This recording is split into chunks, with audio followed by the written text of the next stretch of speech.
great backyard weeds you can actually eat. One person's untidy backyard is another salad bar. If you think everything in your yard that isn't grass must be a nuisance, you're missing out on a free lunch. Those pesky weeds invading your lush green patch of paradise are actually valuable foods, loaded with antioxidants, vitamins, and protein, sometimes even more nutritious than what you'll find at the grocery store. Things like dandelions and clovers are commonly found in American lawns, and if you pick them early, you'll get an incredibly sweet, nutritious addition to your next meal. Here are some suggestions for finding free munchies in your backyard. Just remember to ID them with a credible source if you're not plant savvy. There's even an app for that. If you've got a smartphone, download the Wild Edibles app created by Steve Brill, a botanist known for giving edible plant tours of New York City's Central Park. Also, wash your harvest thoroughly before consuming, and steer clear of areas that may have been treated with chemicals or pesticides. Purslane, this plant has rounded, succulent, leaves and a reddish stem and grows everywhere, so it's very likely that you'll find a purslane plant somewhere in your neighborhood. Notoriously difficult to kill as a weed, purslane is probably better suited to your dinner plate anyway. It's loaded with antioxidant vitamins like vitamins A and C, and also contains healthy omega-3 fatty acids. You can eat the stems and leaves fresh, try them in salads or sandwiches, or use them in soups or in recipes that call for spinach. They're related and have a similar taste. You can also try them pickled. Dandelion, perhaps the most familiar lawn weed of them all. The dandelion may also be the weed that's most known to be edible. In fact, the reason it exists in the US is that European settlers introduced it as a salad green. You can buy dandelion greens at some specialty food markets, but odds are, there are some growing for free a whole lot closer to you. They have a slightly bitter taste when they mature, so harvest the tender leaves that appear in early spring and in late fall, when they're sweetest. The flowers are edible too and have a mildly bittersweet flavor. And eat them up.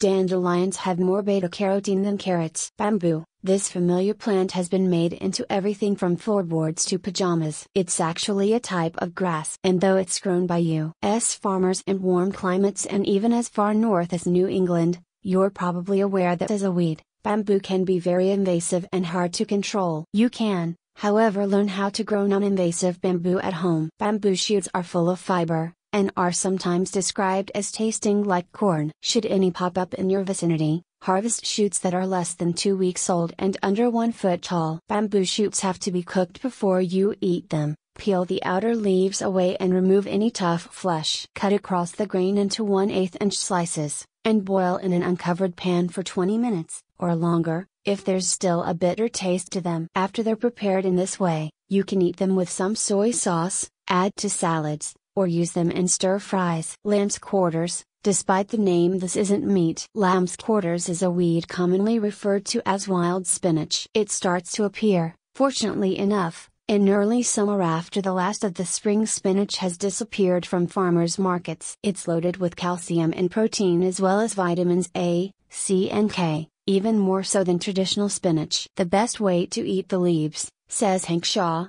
forager and author of Hunt, Gather, Cook, is to wash them well, sauté them in olive oil while they're still wet. The steam helps the leaves wilt, then add a dash of salt, garlic, pepper and a squeeze of lemon or lime. Japanese knotweed, another invasive species you can control with your appetite. Japanese knotweed looks a little bit like bamboo. It's even called Japanese bamboo, though they're not related. This weed might be harder to find if you don't live in the Northeast or Midwest, where invasive populations have taken root. But if you do see some, harvest the green and red shoots when the weeds are 6 to 8 inches tall, before they turn woody. Remove any tough leaves or rind and steam or simmer for a tart, rhubarb-like taste. Watercress, you can pay $3 for a bunch of watercress, an antioxidant powerhouse, at your local grocery store, or you can find a stream and stock up for free. An increasingly popular ingredient in gourmet salads, many people don't realize that watercress is actually a weed. It grows alongside streams and riverbanks in nearly every U.S. state. The most popular way to eat watercress is to add it to salads,